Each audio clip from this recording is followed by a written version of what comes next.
Malachi chapter 3. I will send my messenger, who will prepare the way before me. Then suddenly the Lord you are seeking will come to his temple. The messenger of the covenant whom you desire will come, says the Lord Almighty. But who can endure the day of his coming? Who can stand when he appears? For he will be like a refiner's fire or a launderer's soap. He will sit as a refiner and purifier of silver.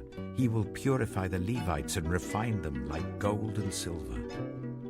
Then the Lord will have men who will bring offerings in righteousness, and the offerings of Judah and Jerusalem will be acceptable to the Lord, as in days gone by, as in former years. So I will come to put you on trial. I will be quick to testify against sorcerers, adulterers, and perjurers, against those who defraud laborers of their wages, who oppress the widows and the fatherless, and deprive the foreigners among you of justice. But do not fear me, says the Lord Almighty. I, the Lord, do not change. So you, the descendants of Jacob, are not destroyed. Ever since the time of your ancestors you have turned away from my decrees and have not kept them. Return to me, and I will return to you, says the Lord Almighty.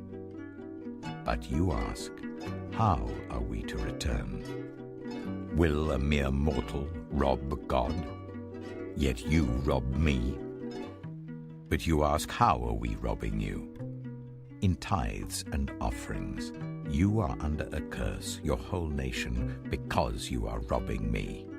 Bring the whole tithe into the storehouse, that there may be food in my house. Test me in this, says the Lord Almighty, and see if I will not throw open the floodgates of heaven and pour out so much blessing that there will not be room enough to store it. I will prevent pests from devouring your crops, and the vines in your fields will not drop their fruit before it is ripe, says the Lord Almighty.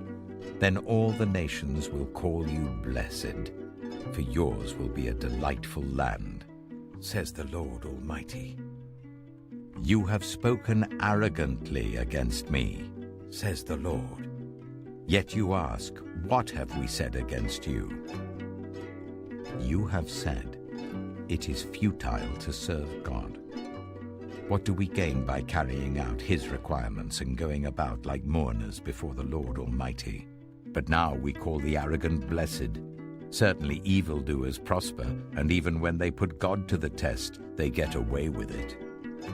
Then those who feared the Lord talked with each other, and the Lord listened and heard. A scroll of remembrance was written in his presence concerning those who feared the Lord and honored his name. On the day when I act, says the Lord Almighty, they will be my treasured possession. I will spare them just as a father has compassion and spares his son who serves him. And you will again see the distinction between the righteous and the wicked, between those who serve God and those who do not.